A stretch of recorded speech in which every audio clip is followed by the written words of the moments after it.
because we don't want to lose what we've got, what is ours, our country. Just like you didn't want to lose your country when Nazi started fighting for your country, to be or not to be. You know this Shakespeare question. This question could be about Ukraine, but not anymore, because it is obvious that the answer is to be. An emotional day in the UK's House of Commons yesterday as Ukrainian President Volodymyr Zelensky delivered an historic speech to members of British Parliament. Kathy, let me ask you, how many times have you seen that picture? It is the first time that a foreign leader has addressed the House of Parliament in this way. And with that, and then to get this kind of standing ovation, it really was remarkable. Of course, he would like more than cheers and applause. Oh, that is for sure. This has hundreds killed, thousands injured, and an estimated 2 million refugees as we enter day 14 of the Russian invasion of Ukraine this morning. A worsening humanitarian crisis in the eastern city of Mariupol, where hundreds of thousands of civilians are trapped in dire straits. Meanwhile, Russia is pushed further away from the global economy as the U.S. bans oil imports and more major companies suspend operations. Welcome to Morning Joe. It's Wednesday, March 9th. Let's get right to the overnight developments. This morning, Ukraine announced ceasefire agreements that allowed 6 evacuation routes to open. But there's little let-up in the violence as Russian forces continue to bombard major cities. The situation is dire in the port city of Mariupol, where a humanitarian crisis is unfolding. Hundreds of thousands of civilians have been trapped in the city without heat, water, and electricity for more than a week now. The constant Russian shelling has also shattered phone services. We're seeing widespread theft of food and clothes, desperation. Ukrainian officials say Russian forces fired on a humanitarian aid convoy yesterday that was headed toward Mariupol, hindering the delivery of much-needed food, water, and medicine.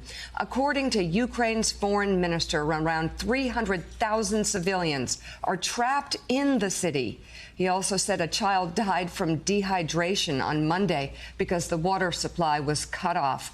The country's deputy prime minister is warning the situation in Mariupol is, quote, catastrophic. Willie? Meanwhile, U.S. officials say Russia now is trying to surround Kyiv from all sides. The 40-mile-long military convoy we've been telling you about for a week now remains stalled outside the city, but Russian forces now are working on advancing from the northeastern city of Sumy.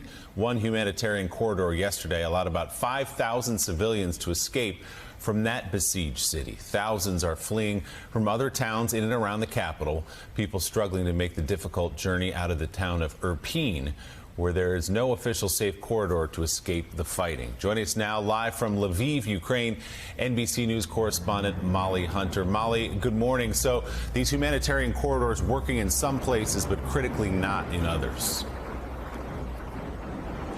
Willie, that's right, and not really working at the mass scale that the Red Cross and other humanitarian groups say they need to work. Now, when you look at a map, it is no mistake that we are focused on Sumy and Mariupol, cities that the Russians have hit so hard over the last week, and the civilians are so desperate to get out. Now, Willie, according to the ICRC, the International Committee for the Red Cross, the neutral body who is facilitating, who is brokering the talks between the Russians and the Ukrainians, we learned that 5,000 people got out of Sumy yesterday, and again, Sumy, as you just mentioned, is in that strategic northeastern route that the Russians want to take to reach the capital of Kyiv.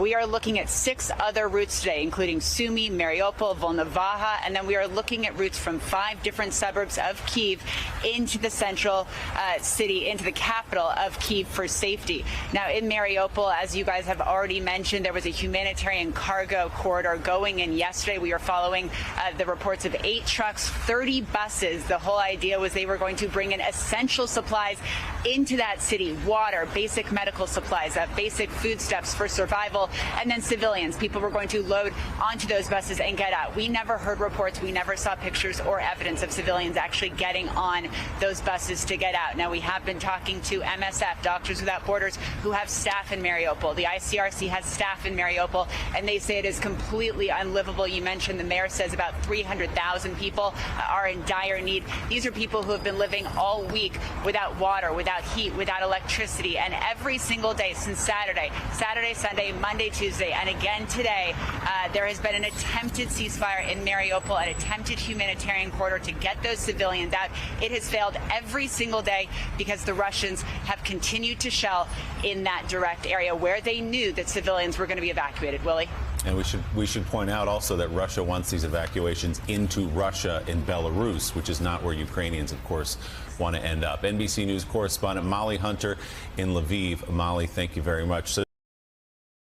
Hey, thanks so much for watching our YouTube channel. You can follow up on today's top stories and breaking news, or catch up on your favorite MSNBC shows all in one place. Download the NBC News app today.